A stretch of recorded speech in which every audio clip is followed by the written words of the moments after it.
Hey everybody, welcome to another sort of podcast here. Well-beings, real conversations. It's been a busy day. It's really good to be with you. We're excited to present someone very special today. Before I go into the presentation, I want to really just again reiterate what we're trying to do here. We really want to bring people together. We want to have people telling their story, sharing real life happenings that shaped them, help them deepen as into a better version of themselves. And somehow this really echoes true and touches people's hearts and empowers people, inspires people, invites them to possibly do the same or just simply reach out for help. So this is what we're all about here. And we will be doing this every week, and then in time we'll be doing it a few times per week. Just really wanting to have ordinary people telling their stories to touch the hearts of other ordinary people. So today we have a lovely gentleman.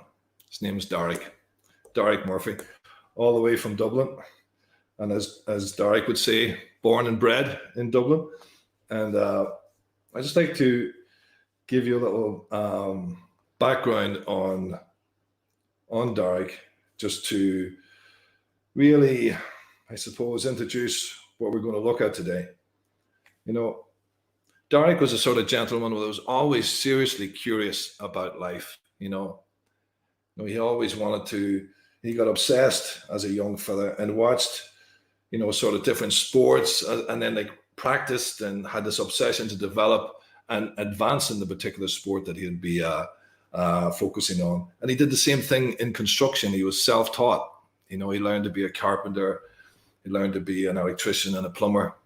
He had this sort of focus and determination to really overcome and understand just a deep curiosity of life. And then a kind of major event happened in 2004, where his dear brother had to go into a Victorian style mental asylum. And with the same sort of passion and the same obsession as a young man himself, he wanted to understand what was happening here. What was the treatment? What was this thing called our mind, and what was it all about? So Darach, with the same sort of stubborn obsessiveness, really dived into that 100% and followed a PhD in psychology to really deeply understand the workings of the mind. And then he focused that on the group dynamic. He started to work and participate in lots of different groups over the years to really understand this dynamic that happens when you bring people together and the sort of shared mind, and what happens when people can open their hearts and tell their stories and be vulnerable, and how that impacts another man within these sort of men's groups that he facilitated. And he's continued this passion until today, and he's grew into really understand that mental health is far from an individual phenomena, and instead it's profoundly social and gendered. And we're going to talk about a lot of this stuff today. We're going to feel the passion that's driven Darach into this field. And Darach he's 3 children. He's a lovely wife, Lisa, and he's got the 3 kids, Hannah, Kane, and Ruby. And with no further ado, let's welcome Darach. Welcome. How are you, Nigel? Good to be here. I never what's the way can I explain it? It's that accent never grows old. Dublin is such a fond and a big part in my heart for a huge part of my life, and where I'm living right now in the tropics, it's a little bit. I don't get to taste or hear or feel the brogue of a true Dub. So thanks for quenching that thirst for me tonight. I love the accent. So, how was your day today? Just checking in. Yeah, as mentioned earlier on, I'm doing a bit of teaching at the moment, but I'm working from home, with the lockdown. So I'm in my shed here. I'm tipping away. The pressure's off this time of the year with teaching, so all good. Yeah, enjoying the good weather here. Yeah, wow. Well, and I suppose, Darach, let's get right into it here. Like, I'm really curious, just to hear, before just to really hear about your childhood, to hear about, the sort of environment, the different levels of how reliable or safe or unsafe your childhood was, and just walk me through your childhood into your adolescence up into your 20s when your brother was admitted into a mental asylum, and just pick what you feel comfortable to share about, and just really so we get a flavor and a feel of where what was the sort of the foundation that birthed this brilliant man who's here today with us. Well, as you say, straight into it, right? Yeah. Let me think.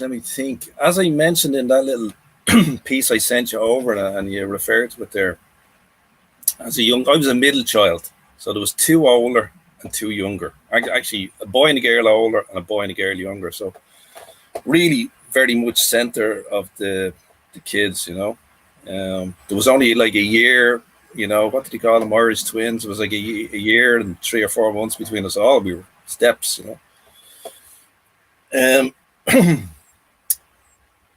would say trauma was a big thing.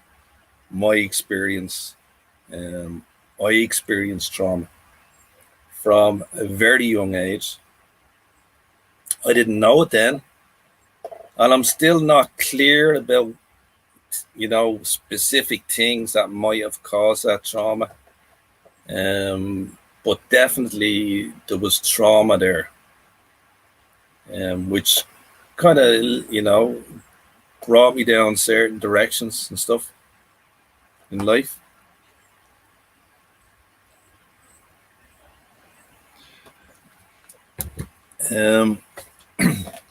Hey, Darach, was that the type of trauma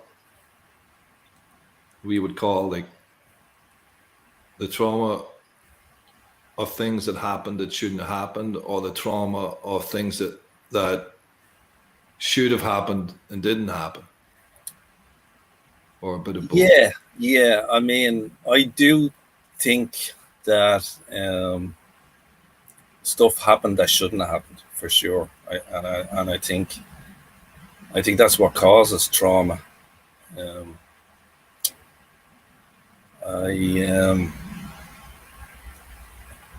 What was I going to say there? Yeah, everybody experiences difficulties in life. Difficulties are part and parcel of life. Pain. I think we're born in pain, aren't we? We come out crying.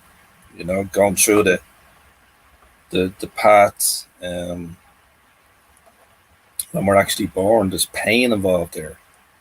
So pain is part of our life, but there's limits. There's certain thresholds that, if the pain is too much, if you go over those thresholds, it's too much. You're into kind of deep pain that can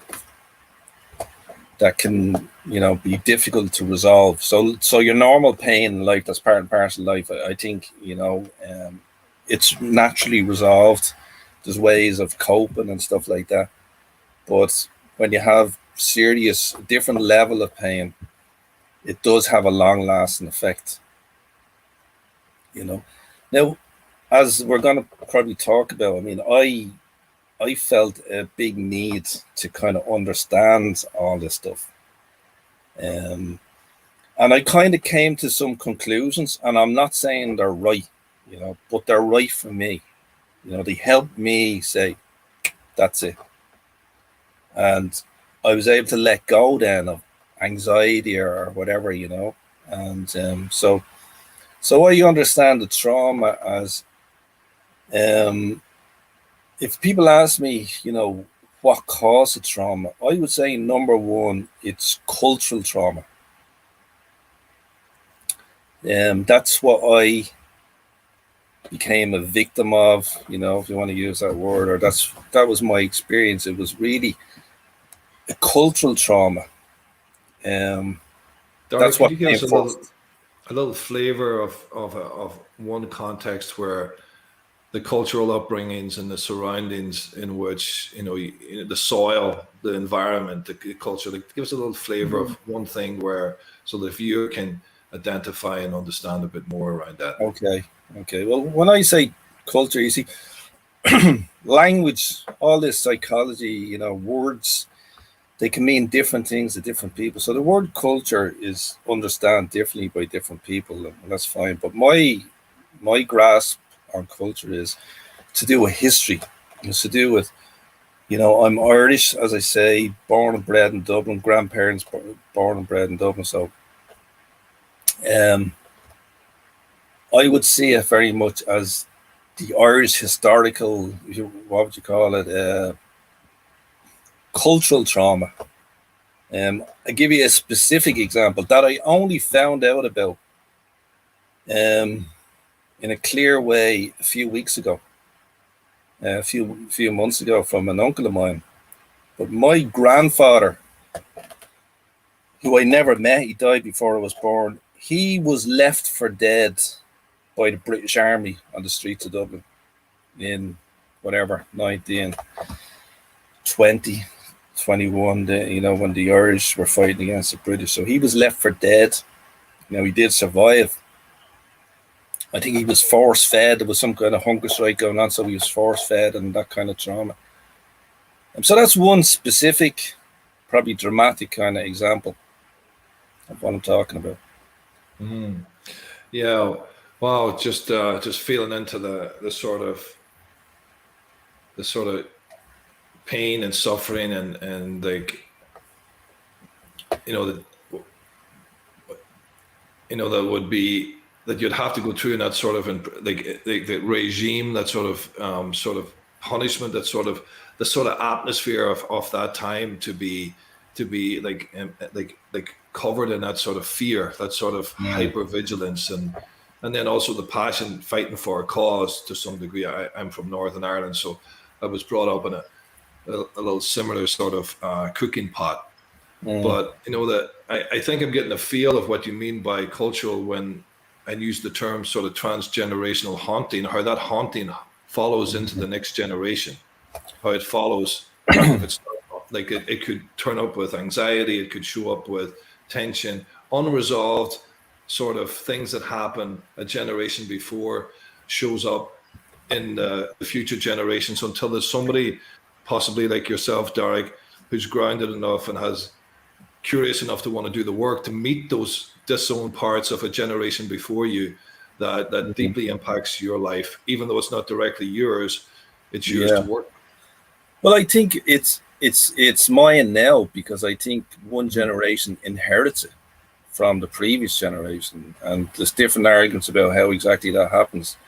But that's what I believe. As I say, that's just my take on things.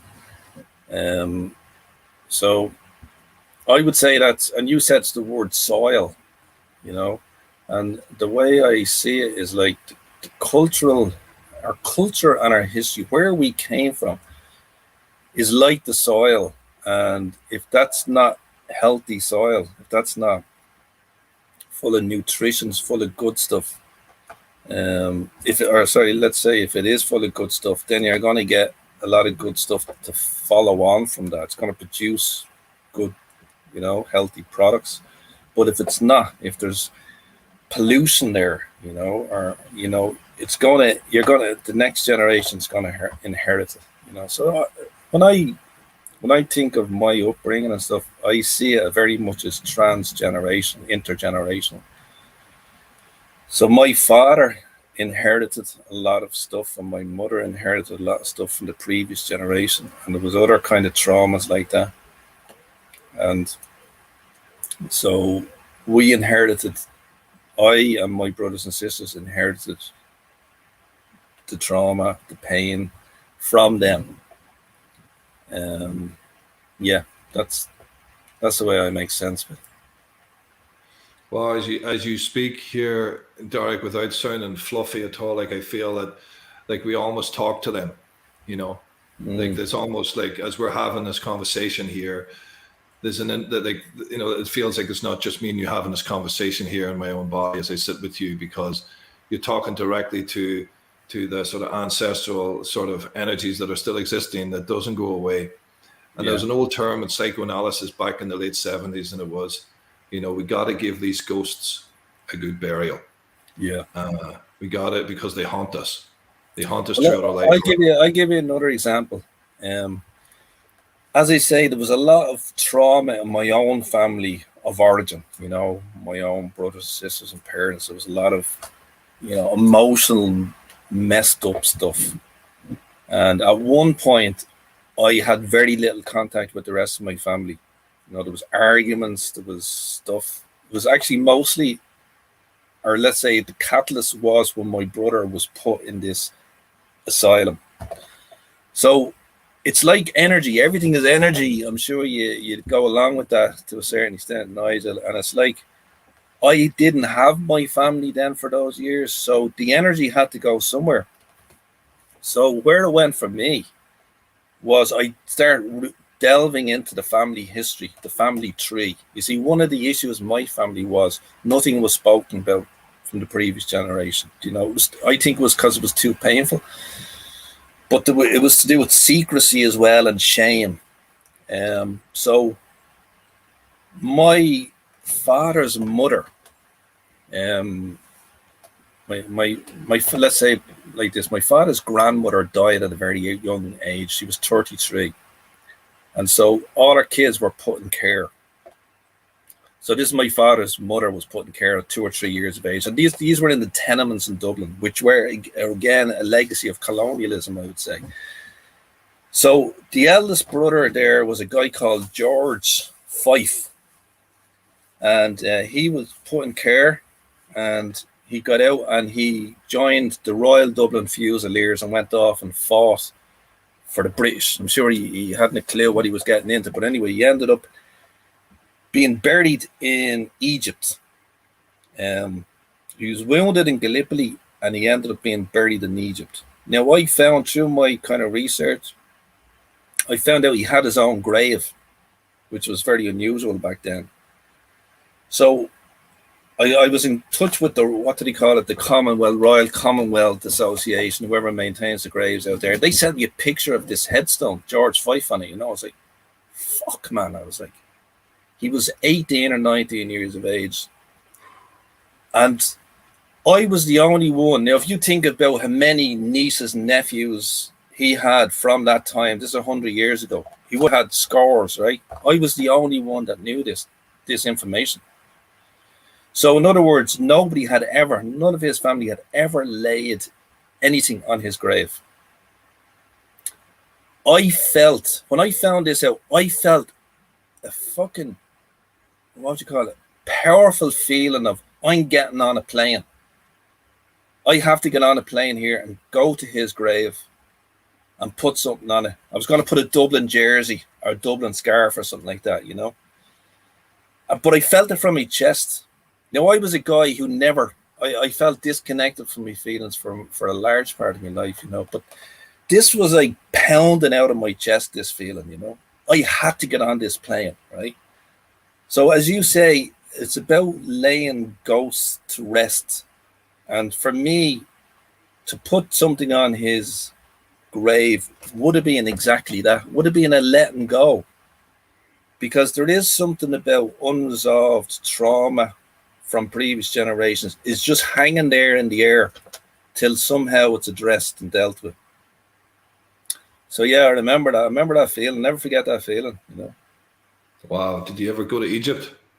Well, you know what the funny thing is? Now, I didn't have a lot of money back then. I was doing my studies and trying to, you know, duck and dive to pay bills and stuff. So I didn't have the money to get on a plane. But what I did was I went up to Newtonards up in Belfast, and there's a place there called the Memorial Centre, the Somme Memorial Centre, First World War commemoration stuff. And I went there, and there there was an inscription on the ceiling. There's a big fancy ceiling up there, and it's from the Turkish president at that time, or shortly after the war, Ataturk. And there was an inscription saying something like, it was to the mothers of these guys. It was saying, look, you mothers, rest easy about your sons. We're going to look after them. I actually feel the emotion in my chest now, Nigel. I feel in my throat. I'm getting buckled here listening to you, Darach. You know, just it's in my throat, you know. And it was like, mothers, rest, you know, easy. You know, your Johnnies are sitting beside our Mehmets, right? And they're all the one now. We're going to look after these graves, you know.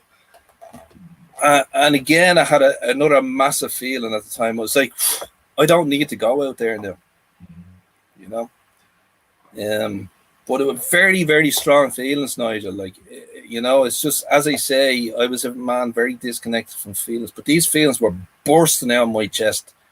And the grief in my throat, I can feel it now. Just, but at that time was even more so, you know.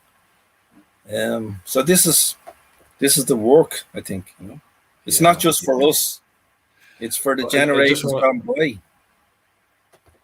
I just want to, you know, bring this back to the public here, and just really, you know, like this thing about, you know, it doesn't need to be specifically, you know, having someone die in a war, but it could be unresolved trauma between parents, fighting, anger, you know, resentment, but all these secrets and all this shame like haunts us. And we sit sometimes and wonder where the anxieties and the tensions and the overwhelm and the difficulty in college, the difficulty at work, the difficulty in being with ourselves, and where it comes from. And sometimes it's transgenerational. Sometimes it's this sort of echoes that just keep coming. And, you know, if this is happening, and you know, and you're curious, and something's moving in you as you're hearing Darach share his real raw, like truth about one of the journeys he went on to really discover, you know, something that was hidden in the cupboard of his family.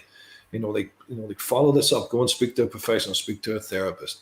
You know, reach out for help, and because, you know, I'm from Ireland, Darach's from Ireland. It's all over the world, but Irish have a tendency to be very, very private, and it's often riddled with shame and guilt.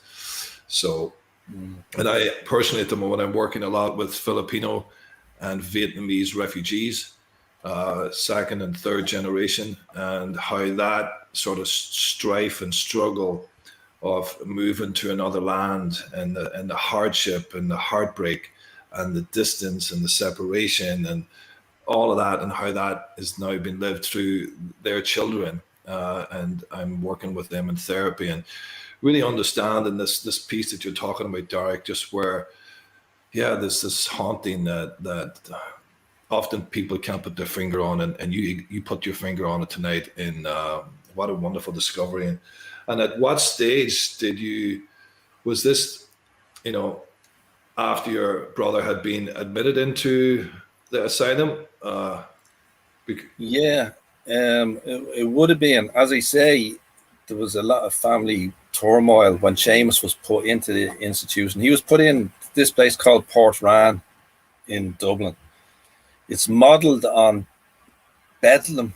What did you call that place in England? Bedlam was the nickname, something like that. Big ancient psychiatric place. Yeah. So it's a massive Victorian, old school Victorian, built in about 1880. So Seamus ended up there, and he wasn't. It was sorry, Nigel. I keep seeing a full picture of myself on the screen. It's a bit off-putting. Yeah, sometimes we want to give you the screen, and we come in and out, but we can keep it like this as well. Yeah, if it's split, it kind of suits me better. Anyway, look. Seamus was born with what they call an intellectual disability. Okay, so you wouldn't know there's anything up with him just by looking at him. You know, it's a mild. He was described as having a mild intellectual disability. So the very little services here. It's a postcode lottery here in Dublin. If you're in certain areas, there's decent services, but on the north side of Dublin, there's nothing. There's only Portrane, or at least there used to be. So he ended up out there, and it was traumatic for me seeing him being put out there. It was, like I say, a dilapidated, big steel doors. Everything was locked. It was like a prison.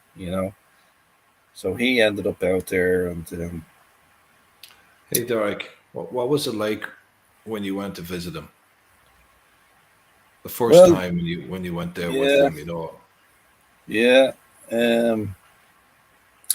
What? The best way to describe him was, I couldn't stop crying for about 2 weeks. I was doing a job on my own as it happened. I was working in construction at the time. I was putting in a false ceiling in a big kind of warehouse. I was on my own, and I was sobbing, sobbing. And I that was nearly as much of a shock to me as it would have been to anyone else that knows me, because I'm someone that doesn't cry, but I just, it was grief. It was. I think it taps into a cultural thing here in Ireland as well, where people were put into these places, and there's huge stigma about it, but there's a huge sense of, young girls who got pregnant were put into Magdalene laundries, that kind of stuff, and it was done in shame. It was always cloaked in shame, or 90% of the time it was cloaked in shame. So, it was very difficult. A horrible, horrible place. Even reporters writing about it, will say the same thing. Just cold, and talk about ghosts. I mean, if those walls, if there is a thing such as ghosts, that place is full of ghosts. And people will tell you, actually, when they go there, they get shivers down their spine. It just has that energy about the place. Yeah, it's something you said there, Darach, that really speaks, so loud and clear. And it's not just an Irish thing. It's, mental health and the sort of out of sight, out of mind, cloaked in shame, cloaked like let's not look at that issue, whether it's in the old days having a child out of wedlock, or whether there was a troubled, somebody had a mental disposition or hysterical housewife. They were kind of shipped off somewhere, and out of sight, out of mind, because we don't want to have shame brought upon the family. So there was this sort of, there's still this sort of stigma today where, although with media and with the work that is out there, the people that are talking about mental health, I think there's an explosion of people talking about it. And of course, I still think there's plenty of still need to help people understand how to work with it and understand the different struggles in it. But these big Victorian, these wall places that you go into, and on the other side of the wall is the incarceration almost sometimes, and the stories, the hauntings, I don't think I'm wrong in saying this. Maybe I'm pushing the boat a little bit here, but I think I'm pushing the boat, but I don't really care. But just the malpractice that would have happened in some of these places as well. Oh, definitely. Just and now, so here we are generations later. Still dealing with that sort of stigma that's still amongst us, but hopefully it's dissolving a little bit. But so here you are, 2 weeks after your brother's been put in, sort of grieving the reality of this. Was it through this sort of shedding, this sort of heart-opening experience where you, through the experience, just connected, got in touch, where you want this robotic, frozen lump of a man, that there was a heart and it came alive with that process? Walk us through what started to happen after that. Well, I went on my journey of whatever you want to call it, reflection, personal development, research, a good few years before that. I was 27. So that would have been around 1993, 94, something like that. But so Seamus ended up out in Portrane in 2002. So it would have been 5 or 6 years before that. So basically, I was a guy who absolutely was covered in shame. I grew up in shame. I took on shame. I could not show weakness. I could not reveal anything weak about myself, for fear of being laughed at and humiliated and stuff like that. So I always had characteristics that I knew weren't healthy, let's say. And I recognize now that there was stuff along the lines of post-traumatic stress disorder. And you mentioned hypervigilance. Hypervigilance would have been a huge one with me. So I had always kind of planned on looking at that, and I'm a kind of extremist, you could say. It's like all or nothing. So for the first 27 years of my life, was absolutely no way am I looking at that, And then when I decided to look at that, it's like, bring it on, I'm going to look at this for as long and as hard as I have to. So I was 27 years of age, and I decided, I would have been clueless about psychology and psychiatry and mental health. I wouldn't have had a clue of the different approaches and stuff. So I decided to go the official route. Again, a kind of an extremist kind of position, I'm going to do what the authorities tell you you're supposed to do. So I went to a GP because there was an article in the paper about kind of depression, symptoms of depression. And I recognized, yes, I have these symptoms. So it said, go to your GP if you have these symptoms. So I went to him, and he referred me to a psychiatrist. I saw the psychiatrist twice, and I kept going. A lot of stuff that they were kind of saying to me and stuff was difficult. It's difficult. I mean, the gap between appointments with the psychiatrist was 3 or 4 months. It's like you're left hanging. You go see this guy and spill your guts up, and then it's like, come back and see me in 3 months. You're just left hanging. So it was very difficult. But again, I was in it for the long haul, and he put me on some kind of assertiveness course, and I did it. I kind of forced myself to do it, and then the woman doing the assertiveness course, she was a psychotherapist, and when she mentioned psychotherapy, or psychotherapy was mentioned, I was like, that's what I want. I don't want GPs. I don't want psychiatrists. I don't want tablets. I want to look at this stuff and understand it. So, spare me 1 sec there. We're losing power.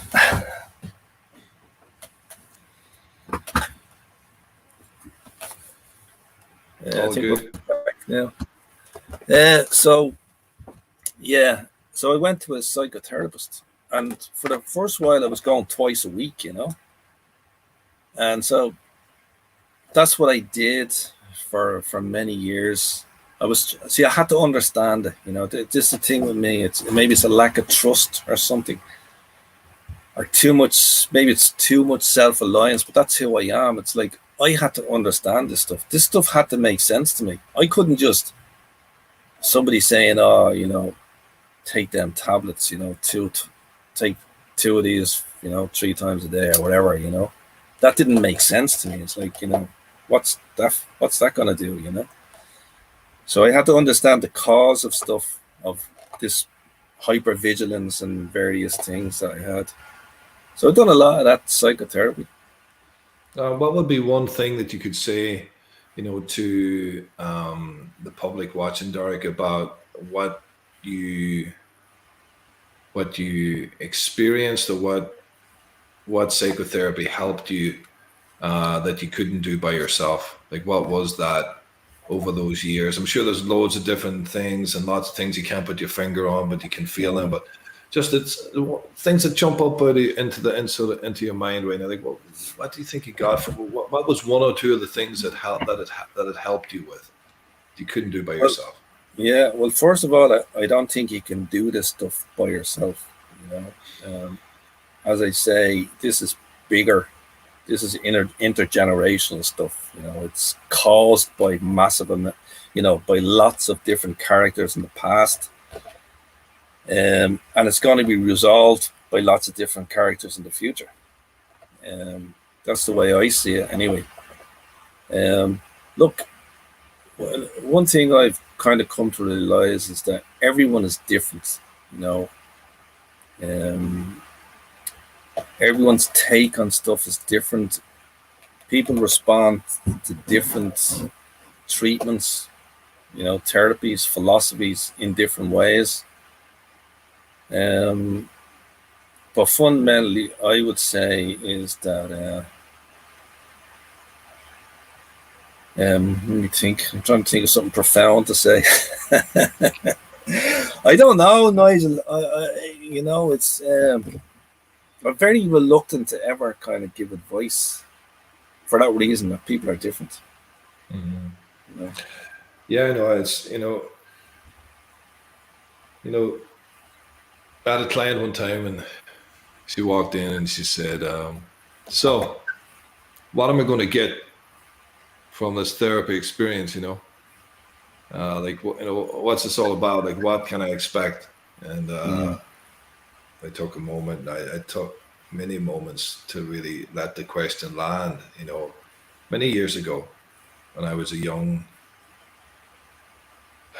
novice in a way, and I came back with a good enough response to her. I said, "Hey, you know what? You go to the domestic appliance center and you buy a fridge. You can guarantee the certain things within the fridge that you're going to get. It's going to keep stuff cool, and you might get ice cubes if you spend a bit of extra money." And she was kind of looking at me, kind of perplexed. And I says, when you sign up to therapy, you're signing up to the unknown. It's very hard to quantify what's going to happen. But what I can guarantee you is that you're going to be accompanied, by a good enough therapist, where you'll be accompanied, where you'll have. And she says, "What does accompaniment mean?" And I says, "Well, it's when somebody can be with you in ways that help you be with you in ways you've never been able to be with yourself before, where you can, without needing to alter your state, where someone can just be there, listen with their eyes and their heart, feel with their ears and their eyes, really be present to help you have something to lean into whenever it feels like it's hard to stand up." And that's what I kind of find that any sort of, good enough therapist, whatever field, whether it's counseling, psychotherapy, sort of somatic experiencing, or, Gestalt, all these wonderful techniques, that's a fundamental. I just wanted that the public know that you said something there, Darach, which I think I say in every single one of these conversations, is we can't do this thing by ourselves. And one thing is that we need another presence, another. Sometimes it's the wisdom of another person. Sometimes it's their ground, so that we can lean into it, so we can get the support to go deeper into some part of us that our uncle or granddad could never go to, or where our parents could never go to. And so, yeah, this accompaniment is something that I'm wondering, did you experience that sort of whether emotional or cognitive accompaniment during your journey through those years? Well, I did. What I'd say is that, I feel like I started from a very low base as regards trust and, being able to accept that accompaniment. I was, I remember going to psychotherapy places and absolutely panicking that somebody might see me, like parking miles away around the corner. Oh my God. But even when I was in the room with a therapist, this was my kind of mindset at the time. I was kind of nearly looking for holes in their story constantly, checking everything. Hypervigilance, absolutely, 100%. Checking everything, Yeah. just weighing everything up. So Just as you're talking there, Darach, I'm getting a sense like you imagine, God rest his soul, like your uncle or like the man who was kind of gone down. Like he had a lot of hypervigilance. He mm, had he yeah, was he wasn't trusting. It wasn't a time where you could trust. If you yeah, trusted too much, you wouldn't have lasted too long. yeah, And just how that just one thing that one thing how it can copy and paste onto another generation. yeah, yeah, definitely, 100%. Like to trust someone, like to be that vulnerable, to Mm, have your heart open, it would almost be told as, cowboys don't cry, like don't show your feelings, like mm, men don't do that. It's mm, like all this yeah. sort of borrowed, Yeah, old, out so of for date. me, it's not a quick fix. Like I say, it's different for everyone. Just people will get immediate relief, I'm sure, from psychotherapy. And I did, I kind of found something that, you know, I, I was looking for and I didn't even know I was looking for it. So that was a relief. But the actual work with the therapist in the room, I found that very difficult, very slow and painful. For the reasons I'm talking about, the lack of trust and it's huge difficulty getting into emotions in the presence of another human being. A huge difficulty getting into emotions without anyone being present. So when people were present, it was What was that it's even like? more What was that difficult. like? What was that like the first time? Do you remember the first time you allowed either a therapist or a group of people to see you undefended? Yeah, it was. It was still difficult. It was still difficult. But I was going to mention something. It's like what I'm saying there. Everyone's different, and I am different on different days. So somebody could say something to me one day, and I'll hear it, and it'll land, and they could say the same thing another day, and I wouldn't hear it. I wouldn't let her in. So this woman said something to me one day, and it had a huge effect on me. It went in, and it was like it's something along the lines of you don't need to do anything, kind of trust the process type of thing. And that had a huge effect on me. It's like in that moment, I let go of so much pressure I was putting on myself. Because I remember one of the first psychotherapists I went to see. Like I said, I went twice a week. I couldn't get enough of it. And it was like, here they are, rolled, sleeves rolled up. Right, let's get it on. Let's, come on, make me cry. I'm going to get it all out and then I'll be grand. So she talked about, it's like you're taking a Kango, like a pneumatic drill to this stuff, that's not going to work. And that was my approach. So I had to work through all that. So a couple of years down the road, that woman said that thing to me, just you don't have to do anything. And I heard it, and it went in, and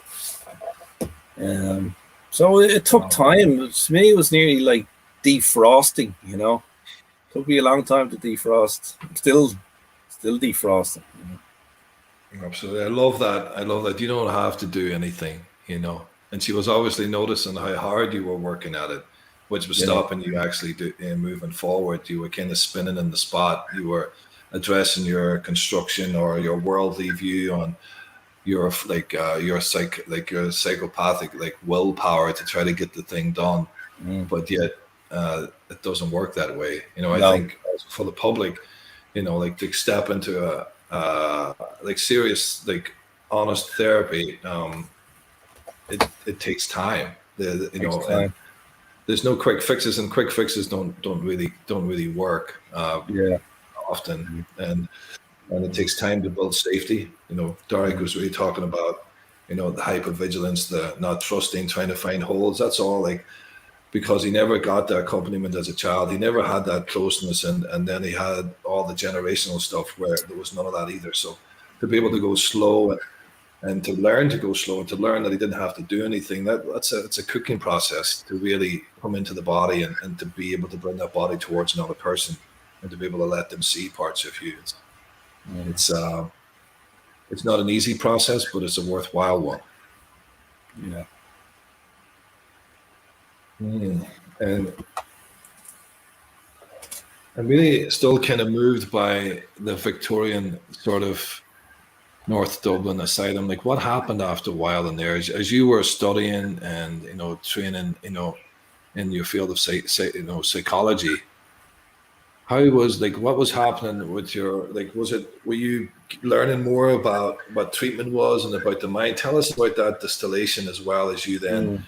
first of all went to understand your own heart and your own mind, and then you went then into the sort of academia to really try to sort of build a sort of deeper understanding of the process.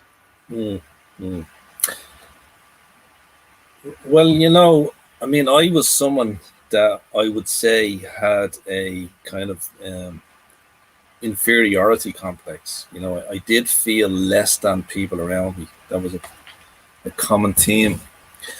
So maybe because of that, even I became good at fixing things. I became good at construction because this was something I could control. I found it difficult with people, Mm. but when I was on my own working, I got a huge kind of sense of empowerment, being able to do stuff and figure things out. I was talking to you earlier on about that. Um, so I would have played hurling, and I would have been pretty good at it. And for that reason, I don't know. It's like I was good with tools, and if you think of hurling, that's what it is. But it was that's where my energy went that Mhm. direction. So when I was younger, I was fixing things in the house, and the wiring and the lights would go wrong. I'd try and fix it, and just figuring things out by trial and error and stuff. So when Seamus ended up out in Port Ran, the psychiatrist out there, she told me, she did some terrible things at the time. I mean, she wouldn't let me visit him. Seamus wasn't allowed any visitors. She told me that he needed to be in their care. It was basically the old school attitude, when people were putting these assignments. It's like, we have him there. You go ahead now and have your own life and kind of forget about him. We'll look after him. You don't need to burden yourself with this guy. So she done that kind of shift first, but then she told me at one point, the medications come up, the issue about medications come up, but she told me Seamus needed to be on this medication for the rest of his life. And I must have Googled the stuff and seen there were antipsychotics and stuff like that. So I said to her, well, look, how do you know he needs to be on this stuff for the rest of his life? Have you got some kind of test you can show me or something? And she didn't like being questioned, and it's like the shutters went down like that. So straight away, and this is where I had huge confidence about being able to figure stuff out as I'm talking about tools and stuff like that, construction work. And I had the same attitude with her, I can figure this stuff out. If there's some kind of test you can show me, I can figure this stuff out. But if there's nothing, then, that it was like a gut feeling. It's like, you're covering up something here, you're hiding something. So, Wow. yeah, so now these were heavy duty medications he was on, and all the other residents in the place, you could see them, they're drooling at the mouth and all kinds of, they get these other kind of tremors all over the body from all the medications they're taking. So I was kind of looking to do something different back then, and I didn't know what I was going to do. So I ended up kind of nearly by accident or fate, I ended up doing a course, and that got me into college. So I ended up doing a psychology degree, in Trinity College, one of the probably the best university here in Dublin. And people don't understand psychology. Psychology is not counseling or anything like that. It's to do with the science of the mind, you could say, using the scientific method. So it would be classed as the kind of the most robust scientific approach to understanding the mind. Now, when I done the course, I realized a lot of that is baloney, but this is kind of the best approach we have in the Western world to understanding the mind. Okay. Mm-hmm. So I did that course, and I remember doing a module, for example, like the brain and behavior, kind of neuroscience, looking at the effect of drugs on the brain, what exactly it does, and all the rest of it. So I thought to myself, right, I'm going to figure it out now about these drugs and what these drugs do and what's the rationale behind them. And I realized, a few years before that, I felt the wool was trying to be pulled over my eyes. But when I done that module and looked at this stuff in a very meticulous way, I realized for sure the wool was tried to be pulled over my eyes. Psychiatry, as far as I'm concerned, is total fantasy. It's no more. It's not science the way most people think it's science. There's very few facts. I'll put it like that. So that must have been a terribly frustrating time for you. Like it feels like here's your brother behind this big stone wall of this archaic sort of, mystical, old-fashioned sort of Gothic sort of vibe, and there's this wall, and then there's like the shutters are down, and then here's you on the other side, intuitively following your heart, accidentally or by fate, like working this stuff out. So what do you do, man? Like you feel like you have this feeling, it's backed up with frustrating. Hugely. I mean, I was, I was so angry with Portran, with the psychiatrist, with the medical system. I was so angry. I spent a lot of time kind of banging my head off a brick wall when I think about it now, because you see the power they have is phenomenal. The power they have massive power. So it kind of doesn't matter that they're spouting a load of baloney. It kind of doesn't matter, And see, at that time, I kind of thought, well, if this can be exposed somehow, if the word gets out, if I can maybe, get people together and go on the radio, and I went on the radio a few times and stuff like that, then people would be scandalized, and something would be done, But I kind of realized that, the world doesn't work like that. They have massive power, and again, there was nothing I could do. Wow. So very, very, very frustrating time. That was that like 2006, 2008? Yeah, it was. Yeah, while I was doing my degree, I done the degree from 2006 to 2010. And, I wrote letters and stuff like that. I learned how to write letters. You see, at the beginning, I didn't know how to write letters, but then I learned, that the pen can be mightier than the sword. So I got a few results and stuff. Like, for example, they used to confiscate his bus pass and his mobile phone anytime he came back when he was after being out on an outing. So,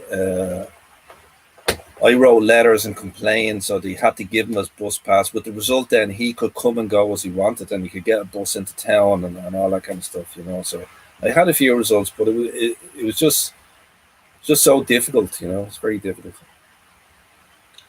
Was he your younger brother or older brother? Yeah, he's the youngest. Yeah. So, Anna, what was the remaining journey there like with your younger brother? In there, what happened eventually? What played out? What happened? Well, he's in Portran now 16 years. And his mental health is gone right down, You see, I kind of, I think, the family is like an organism, We're all intimately connected with the family. in the family, you know, your brothers and sisters. So it's like every member of the family makes up, you know, when we're combined, we make up this, you know, soul entity. So it's like a piece of a jigsaw. We all fit together. We're all the way we are for a reason. Because we fit together, we make this whole, you know. So I've kind of come to the you know, this again, I'm not saying I'm right, but I just think, first of all, I don't think there's anything wrong with James. You know, I don't think there's anything structurally wrong with him, you know, innately wrong with him. I think he developed his characteristics to cope with, you know, I developed different characteristics to cope with what was going on, you know. So, you know, I suppose I've had to let go a lot and kind of accept that he is the way he is.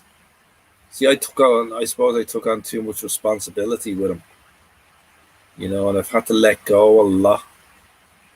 Firstly, because he's there 16 years, he's institutionalized, you know. Yeah. So yeah, I see him from time to time, you know, fairly regularly. Like I'd be on the phone to him once a week, and I'd see him every couple of weeks. Mm-hmm. But his journey is his own journey, and you know, he's content. He has a kind of survival mode like the rest of us, and he does what he needs to do to survive.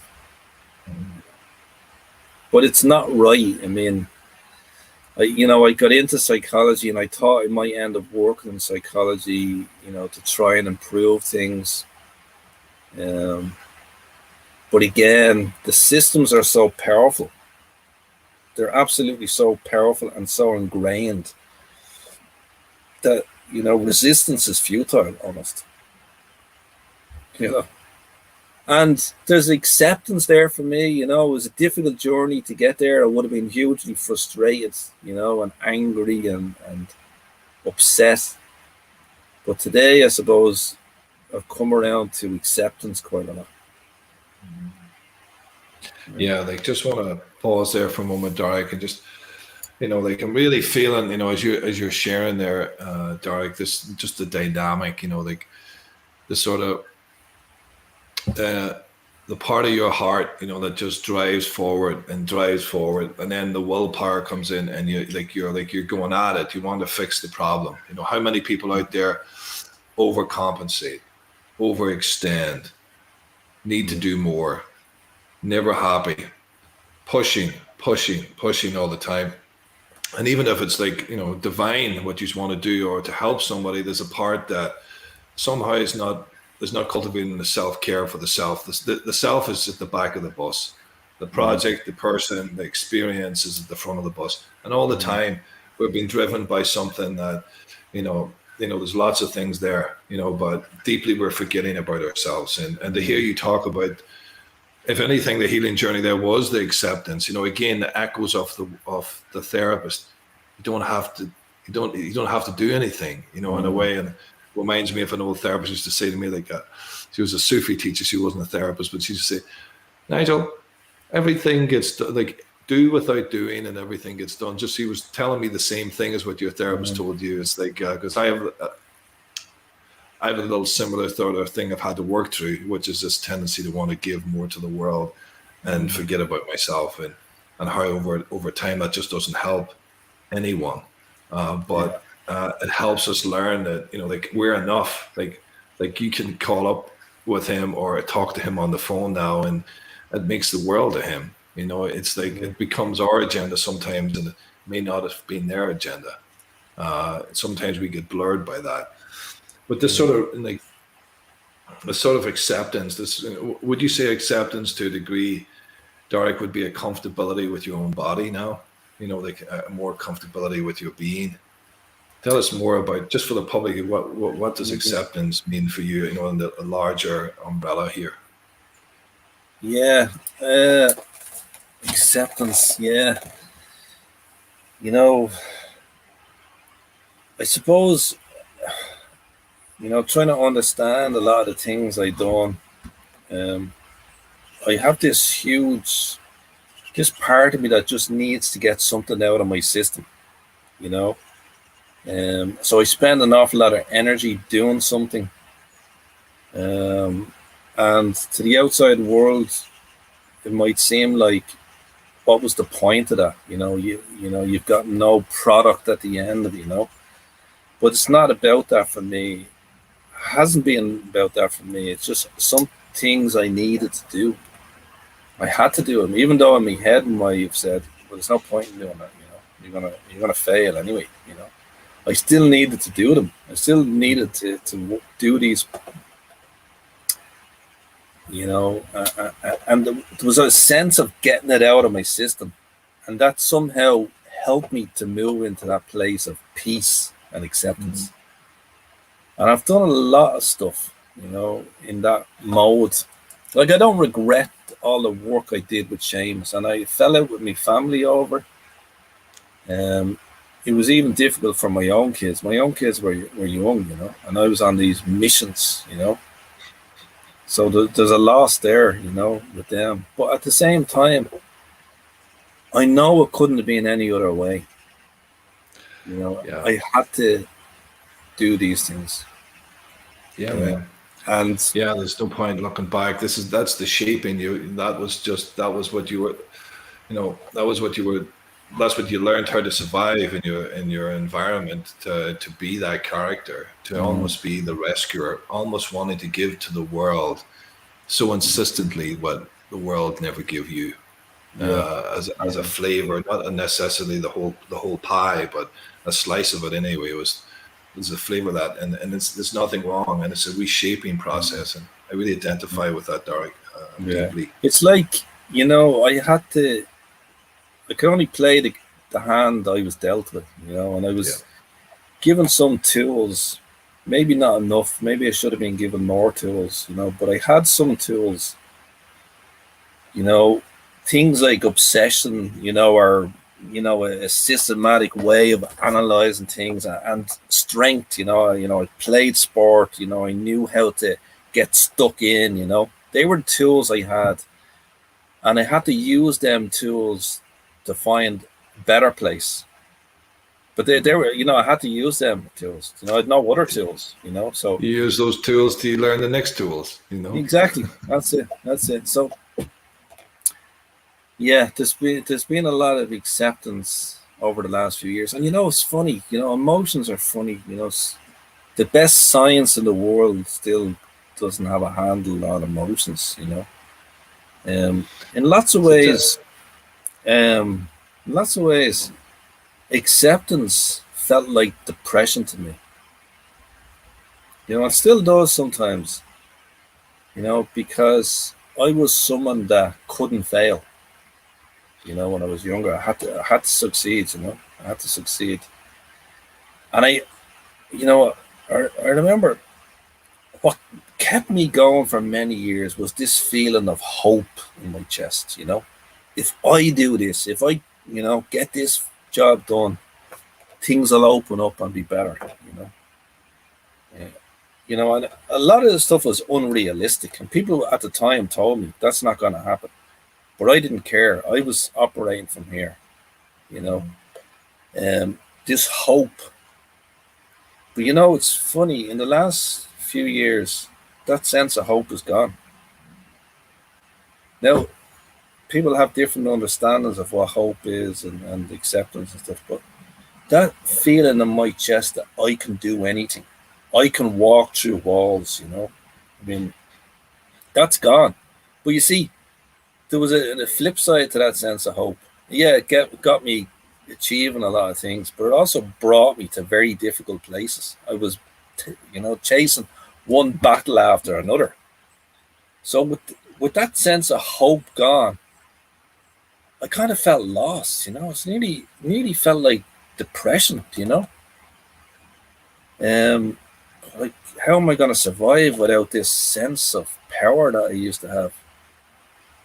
But what's moved into its place is acceptance. Yeah, I love that. I'm still trying to come to terms with it. It's kind of a bit of a struggle sometimes. Yeah, it's a slippery fish, that one. Like, to hear you talk about it, it's like, this sort of, forward moving energy in a way that is, it's exciting, and then it gets distorted. And it, like, for me, I think, being from Ireland and the church, and hope is talked about a lot. But what I've learned to know about hope through my years of practice is that hope sometimes can be a premeditated disappointment. It's a future happening. It's something other than being with the discomfort of what's here. And it always makes you want to work towards something instead of being with the loneliness, the loss, the helplessness that is Yeah. so unbearable to be able to be felt, that we are continually problem solving or fixing something, Yeah. meticulously meant to get far or farther away from the accepting the depressive state sometimes of feeling low, lost, a failure, of all these things that are normal human feelings that need to be felt, and they're definitely not as grandiose as being the rescuer and conquering. Yeah. Yeah.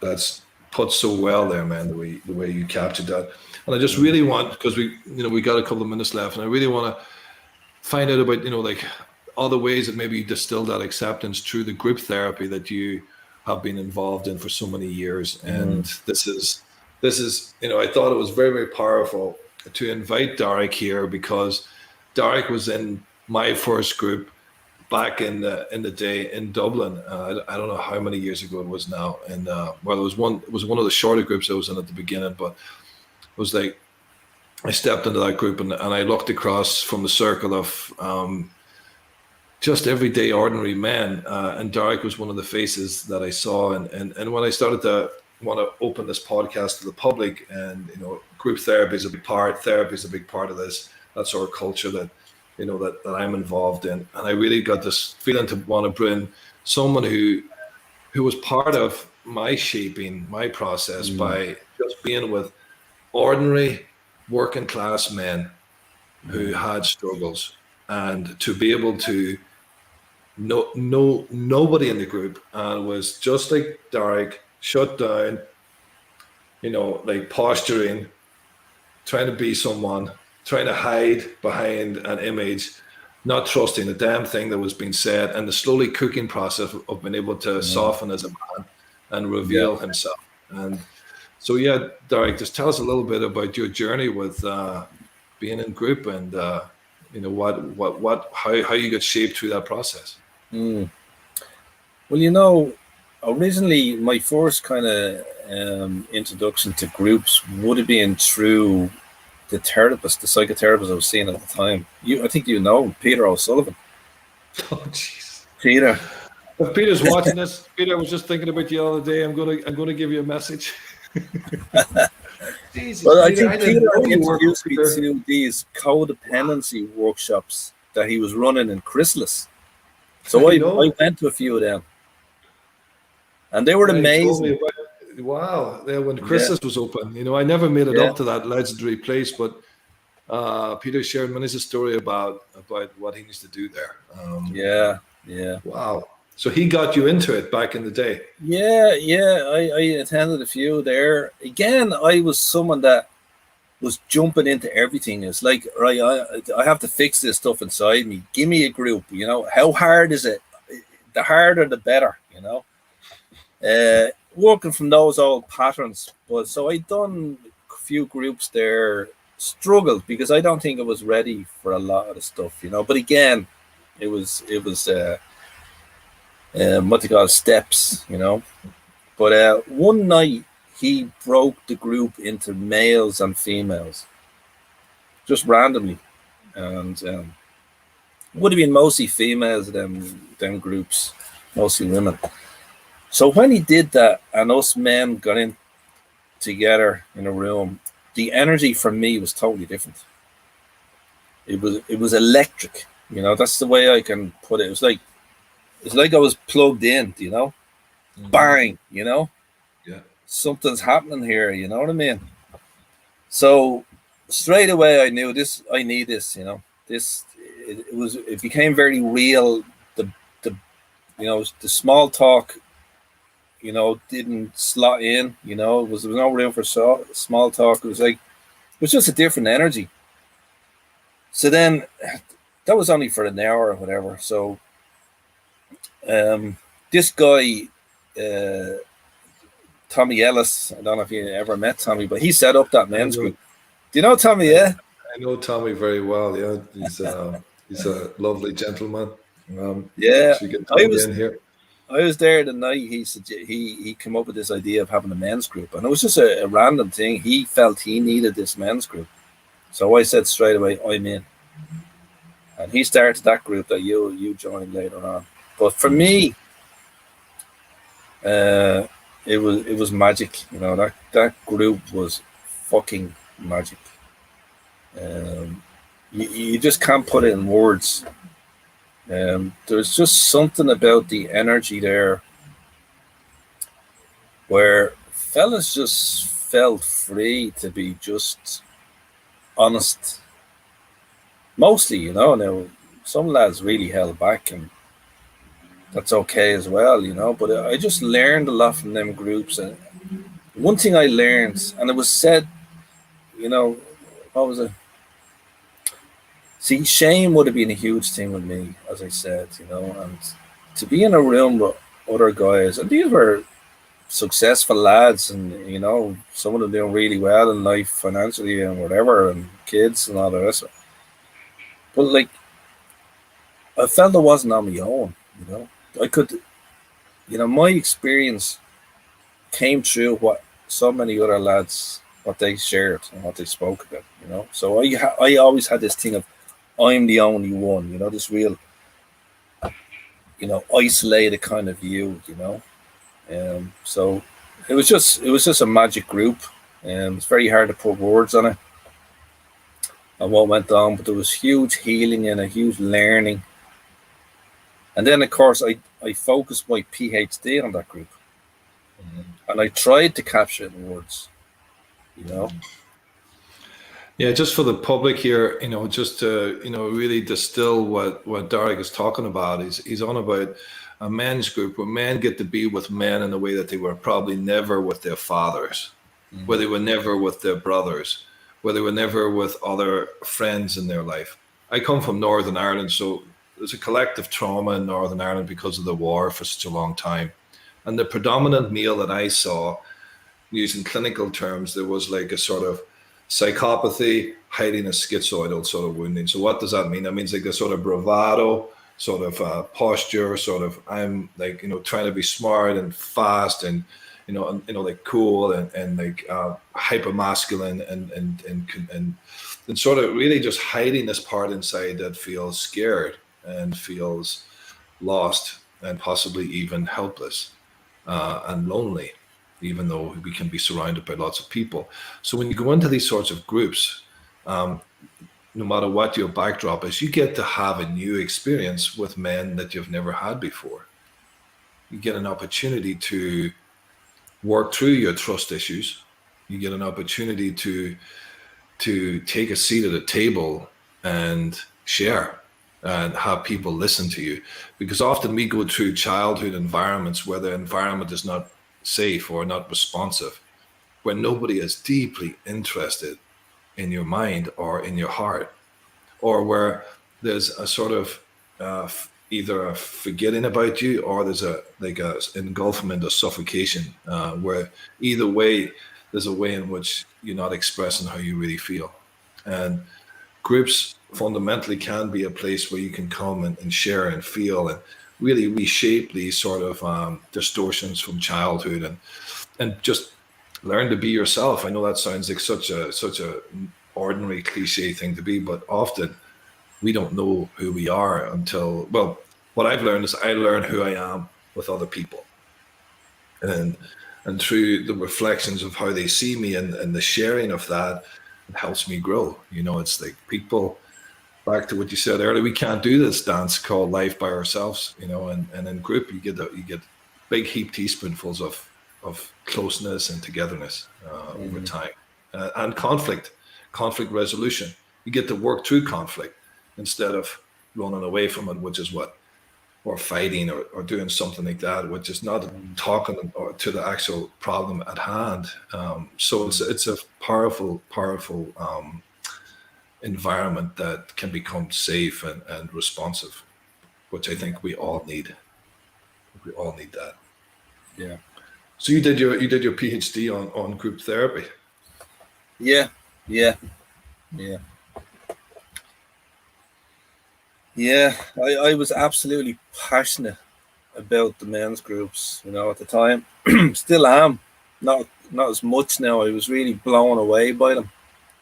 And again, I felt somehow that if only more people could hear about these groups, because I think there is an issue, and it goes back to this kind of idea of cultural trauma, or the culture is the soil, and if this culture is not healthy, there's going to be consequences. So I think at the moment, the culture doesn't take care of men particularly the way they should.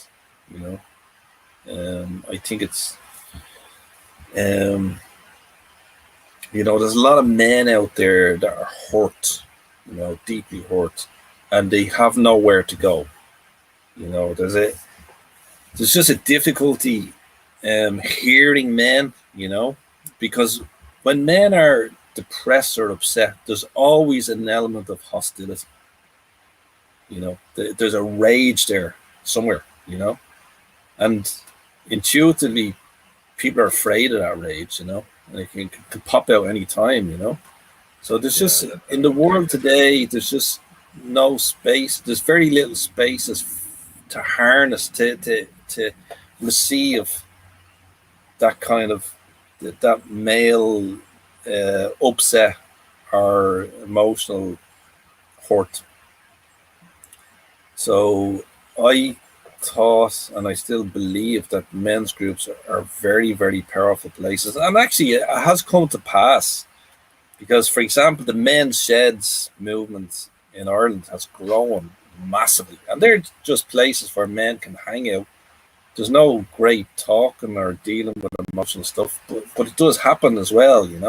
That's not the primary focus. So they can be very powerful places, especially men's groups. Yeah, man. Like, you're speaking my language, man. Darach, like one of my passions, and well, whether it's men, whether it's women, men's groups, mixed groups, women's groups, I run all of them at the moment. And I'm, there's a great longing in me to help support a sort of movement towards the sort of American philosophy of group therapy, or like, even let go of the term therapy, just these smaller sort of communities where we come together in a way where it can be safe and responsive, and to where we check in on one another and call each other out, and hold our own sort of like own self responsibility, and sort of really be able to cultivate a place where we can come and be naked and be real, and let go of the holding, because that holding is what you talk about with men, for example, or women, where they're violent externally. They either be in a state of apathy, or they're withdrawn, or they're being violent towards the world, or a sort of bitterness that happens over time when stuff is unresolved, and there's just this holding. So it doesn't matter who you are in the world. Nobody gets a green card here. We all suffer. We all get stuck, and we all need help. And I think what you're really talking to here, Darach, is just the effectiveness of when people come together. And I talked about it in another video. Like, one of my most magical times in my childhood was, we were potato farmers. And I know it wasn't a therapy group, but we would, as cousins and nephews and nieces and neighbors and stuff, we would come together. And I remember looking forward to that time so much, because we would come and we'd pick the potatoes, we'd put them in the stacks, and we'd tell stories, and there would be so much energy around people, and then you'd watch the dusk. It'd be long summer evenings, and you'd be there, you'd be throwing potatoes at each other, you'd be up to mischief, and there would be this like sinking in, being with each other, and just crying sometimes, and laughing until you're until you peed yourself, sort of stuff. And it was such a rich sort of sense of togetherness and a sort of closeness that echoes as such a prominent memory in my past that I find is what happens in these groups, you know. And I think if we look at the community as in the world of this, you know, uncertainty that we're living in right now, that I think that's my idea of a response to uncertainty is smaller groups where we can talk about the struggles with uncertainty, the struggles with the unknown. How many people do we know? How many people are watching struggle with needing to control everything, you know, needing to, you know, have everything in a place so you don't feel too uncomfortable? Well, guess what? We're in an uncomfortable time where that doesn't always work, you know, trying to control everything and being able to fully trust others and to move out of our own isolated minds sometimes towards hearing or listening to another mind and seeing how that lands and trying it out for size and just really birthing this togetherness. And so that's something that I would love to see happen in Ireland and across Europe, where more and more people come together in these sorts of capacities. And that's a passion that I think or a flame that's going to be ignited in me until I'm an old and I got a few more gray hairs, you know. So yeah. Well, I think you're right. I think we are trying to replicate something that we've lost, you know, that community stuff you're talking about there, you know.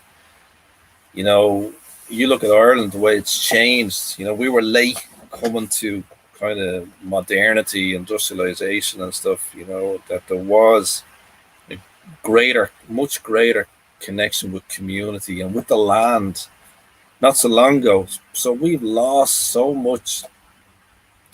And, you know, again, I mentioned, you know, my own take on things is that we are social people. We are social entities, much more than is acknowledged in our media, our government, all these new wise people that tell us what's what, you know. We are so social, and that loss of community is a trauma. You know, we are traumatized by that loss. So and then it's a natural thing. Then always, I think it is to recreate the natural. So I think, yeah, you're on a winner there. You know, people long for these groups. They mightn't actually consciously know too much about them, but if they somehow people are connected with these groups, they're so healing and they're so, you know, nurturing. And it's great work, and I wish you the best of luck with it. And there's such a huge need for it. I mean, there's so much isolation in the world today. You know, never mind the lockdown, even before the lockdown. So huge isolation is such a huge problem, and especially for men. Yeah, man, I had a client today who was so used to the isolation of lockdown because that was, let's say, her default, that she's needing help to deal with where there's not a lockdown now. It's like it's traumatizing to come back into the world again because she had she got a green card to say it was okay to, you know, to really disengage. And I think fundamentally, there's two things we got to work on as we start. For those out there who are listening, who, you know, might hear the term of personal development. And I think the two parts that are super important is to really look at look at the archaic and historic sort of struggles that are haunting you, or relational struggles that are there, and grieve and feel and connect, you know, just this, whether you want to call it your inner child, or just to really allow space or go into spaces where it's safe for you to not be the big guy or the super successful CEO or the dominant sort of mother who has everything in control, and where everything is okay, where we can let all that stuff go and just really, like, you know, soften into how we actually are. That's one part of it. And the other part is engagement with life. In the face of all of that, how we can say yes to life anyway. How can we move towards that life force? And because I think, like, what's it all about if we can embrace life more and feel that aliveness of, you know, the adventure, whatever that may be, whether that's an adventure to our own, you know, sort of something we've always wanted to do that we've never done. Maybe it's the sort of adventure towards, like, reaching out and deepening friendships. Maybe it's an adventure to you know, when there's all this grief work done, reach out to a father or a sister or a brother who's far outside of the family because there's been some split along the way, you know, that you can, you know, heal and then move towards these life-giving and important things, depending if they resonate or not. So this sort of feeling and grieving and then saying yes to life and moving towards it, I think is super important. Yeah, and you know, to hear you talk today, Darach, has just really moved me. It's brought up a lot of feelings from where I was at that time in my life, and I was deeply lost and deeply troubled when I walked into that group and I saw you, and I know, and I didn't even know I was. You know, I knew I was kind of, you know, something wasn't. I didn't know, and I was just like such a, yeah, it was such an important saying yes to life. Like I stepped into the unknown, you know, and I had no idea, and it changed my life. I remember you in that group, Nigel, and you know, you had a very strong presence in it. I remember that, and you know, you took to it like a duck to water. Well, I always remember one thing you did. It just pops into my head. Something happened.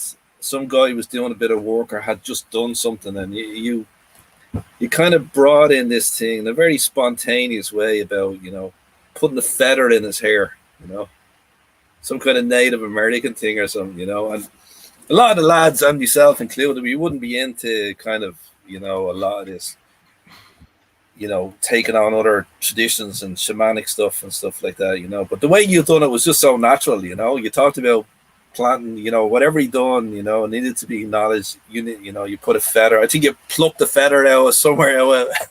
You just had it with you, so you put a feather in his hair. You know, it was just brilliant, you know. But it was done in a very natural kind of, you know. There was no airs and graces about it. It was just fitted lovely, you know.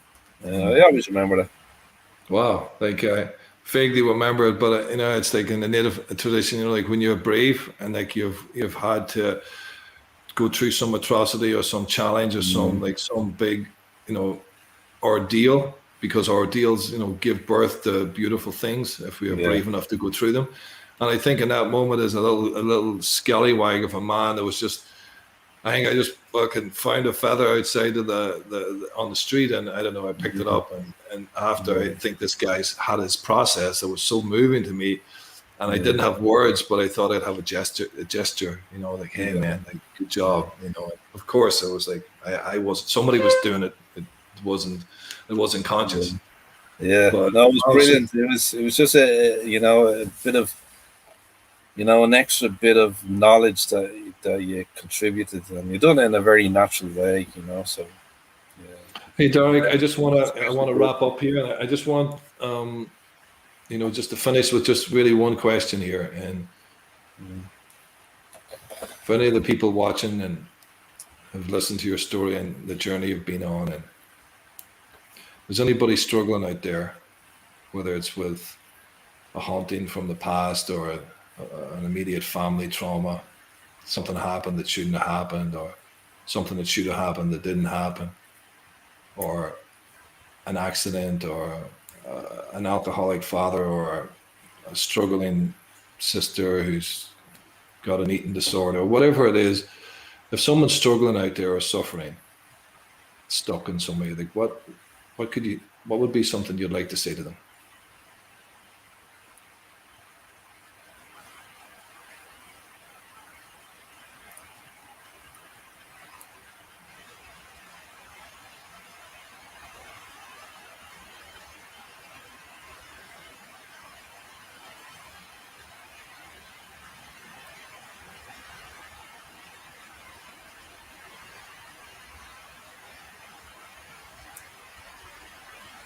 Sorry, Nigel, you're not asking me that question, are you?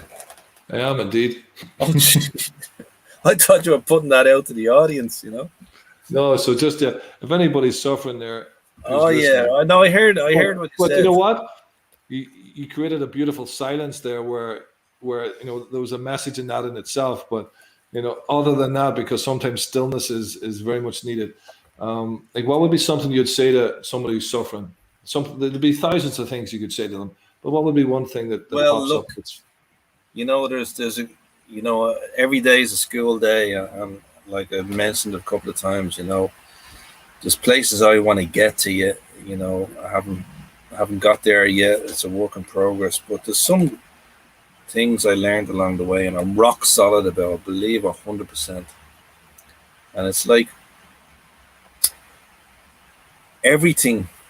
How can I phrase this? Even it's like um, there's no problem that can't be resolved. I do believe that 100%. And I'm not religious, but I take some kind of pearls of wisdom from the religion I was brought up with, and it's like, God never gives us more than we can handle. Now, there's people will probably punch in the head if you said that to them, but it's like if you don't actually know that, you can feel a lot lower. Even just accepting that or hearing that, you never get more than you can handle. I think it's a truth. It's a natural truth, And another one is like no door closes without a window opening up. There's always a way. 100%. There's always a way, and the knowledge is within. It's that intuition. You have to work with the hand you are dealt. You might have to use some tools that are not, the tools you'd prefer to have maybe, but to get you onto that better place. 100%, every problem can be overcome, can be dealt with. We're not supposed to live in pain. We are here for good reasons, Yeah. But you can't do it alone.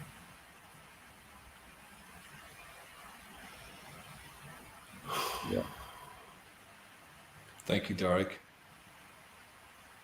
Thanks, Nigel. Thank you. Thank you, brother. Best of luck with your work. Well, you need to be on doing this sort of thing yourself more often. You need to talk more. You need to be out there, in some capacity with people. I'm hoping this is a stepping stone for you to be able to touch the hearts and minds of the people in your community, because you've got a wealth of wisdom in your humble way of putting it out. It's impactful. I've been disarmed here just sitting with you, impacted just by your ordinary, beautiful heart transmission here tonight. So thank you so much, Darach, for taking the time, being here with us, sharing your story. And then really those pearls of wisdom, the one that stands out here for me is like when one door is perceived that it's closed, there's another door or another window that opens. It's all part of it. You're dealt what there's so much, everything is the way it's supposed to be. There's some wisdom in it, deep in. And it's sometimes we don't have that trust sometimes, but reach out, lean into someone who maybe does until you can find it within yourself. And Darach, thank you, brother. Thank you, Nigel. Thank you very much. I enjoyed this, and thanks for your kind words. And we'll meet again, brother. All right, man. Thank you. Take care. Thank you. Well, that was a heart roller coaster right there, just feeling into all those different flavors of Darach's journey to the different experiences that shaped him and distilled him into and when I say the word ordinary man, I don't say that lightly, because it takes a lot of work to become an ordinary man, because we can all be very grandiose. We can all be superior. We all tend to want to be more. And there's something beautiful, I think, in every spiritual tradition is this distillation to be an ordinary man who's got his 2 feet on the ground, dealing with life and its struggles, and moving towards life and working through the struggles. So again, for all these people out there who are fitness fanatics and people who are not fitness fanatics, just stretching out your hand and pressing the like button, giving it a good old squeeze, share, hit the share button or the subscribe if you're watching the YouTube channel, and because it really helps us, it helps to improve the algorithms, and it gets the message out there. So thank you everyone for taking the time. And remember, this is all about, spaces and places where you can hear people's stories that may resonate with you. And if they do, and if anything happened inside you today that kind of resonated or that moved you, that you kind of, something happened, allow some time to sit with it, feel into it, allow this story or this message or this transmission to go with you somehow throughout your day. And if there's somebody who you think would want to get benefit from this share tonight, please feel free to share. Thank you again, everyone, and we'll see you next week. Take care.